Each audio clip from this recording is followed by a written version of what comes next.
रहीम। अस्सलाम वालेकुम। हमारा आज का जो टॉपिक है वो थ्योरी, लॉ और प्रिंसिपल पर बेस करता है।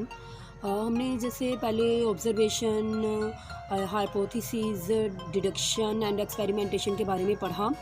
एक्सपेरिमेंटेशन जब प्रूव्ड फॉर्म में आ जाता है, यानी often tested and never rejected के बेस पर होता है, देन इसके प्रूफ होने के चांसेस ज़्यादा हो जाते हैं। तो ये एक थ्योरी की शक्ल इख्तियार कर जाता है, जो कि इस जो सपोर्ट करता है काफ़ी एविडेंसेस को, और उसके बाद ये एक लॉ और प्रिंसिपल की फॉर्म तब बनता है जब ये इररिफ्यूटेबल होता है। इररिफ्यूटेबल मीन कि ये नाकाबिल तस्खीर होता है, इसमें किसी टाइप की कोई मिस्टेक नहीं रह जाती, किसी टाइप का कोई डाउट नहीं रह जाता। और इन द वर्ल्ड यही देखा गया है, ऑलमोस्ट 2 लॉज हैं जो कि बिल्कुल भी चेंज नहीं हो सके आज तक, जो कि लॉ ऑफ इनहेरिटेंस और लॉ ऑफ इंडिपेंडेंट असॉर्टमेंट है। इंडिपेंडेंट असॉर्टमेंट लॉ जो है वो मेंडल ने इसको प्रूव किया था, और आज भी वो अपनी ही शक्ल में पाया जाता है। अगर साइंटिफिकली दुनिया में कहीं भी चले जाएं और इनकी बुक्स के साइंटिफिक बुक के बारे में ये इस लॉ के बारे में पढ़े, तो हमें ये इसमें प्रूफ फॉर्म में मिलता है। जो इन्होंने मेंडल ने पी प्लांट के ऊपर एक्सपेरिमेंट्स किए थे, वो आज भी वैसे ही रिजल्ट्स देते हैं।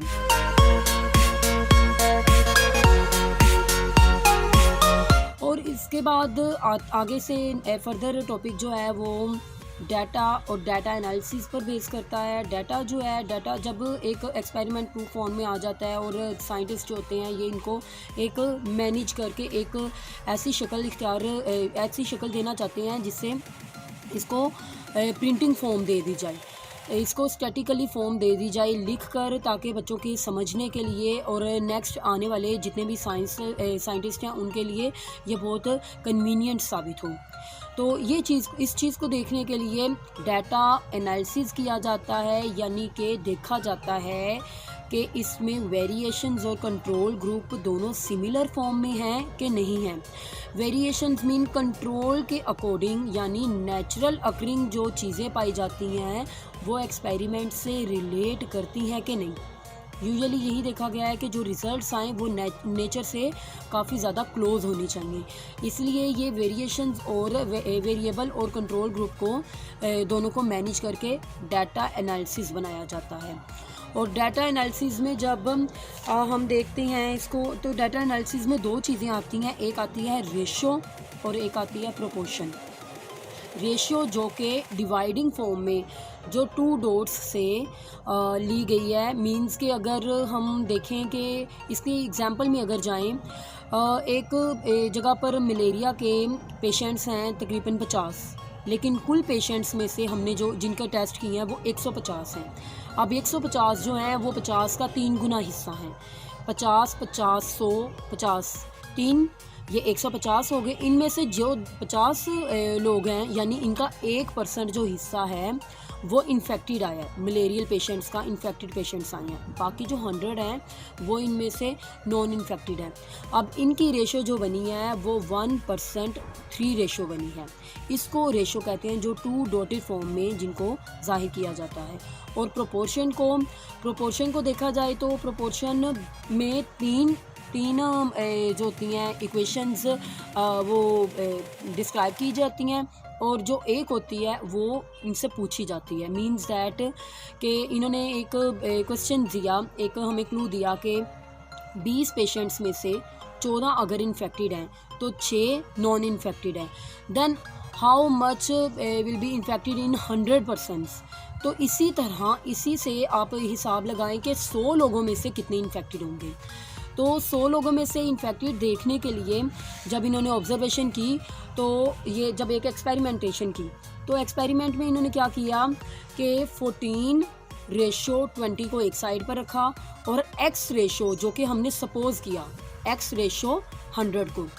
अब 14 इधर मल्टीप्लाई हो रहा है, इधर आकर डिवाइड हो जाएगा, दरमियान में इक्वल टू का साइन लगाएंगे, क्योंकि इसमें 4 इक्वेशंस हैं जिनको हमने फाइंड आउट करना है, जिनमें से 3 हमें पता था और 1 को हमने एक्स की फॉर्म में सपोज करके उसके फाइंड आउट करना है। 14 इधर मल्टीप्लाई हो रहा है तो इधर 100 के साथ आकर डिवाइड हो जाएगा। इसी तरह इसकी कटिंग होगी, फिर 20 इधर डिवाइड हो रहा है और इधर आकर मल्टीप्लाई होगा।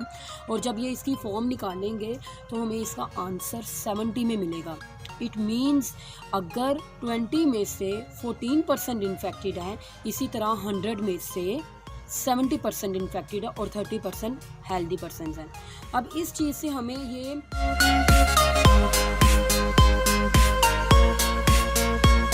बेसिकली हम देखते हैं कि बायोलॉजिकल मेथड और एक टॉपिक बायो इन्फॉर्मेटिक्स हमारा जो रह गया है। बायोलॉजिकल मेथड क्या चीज़ है?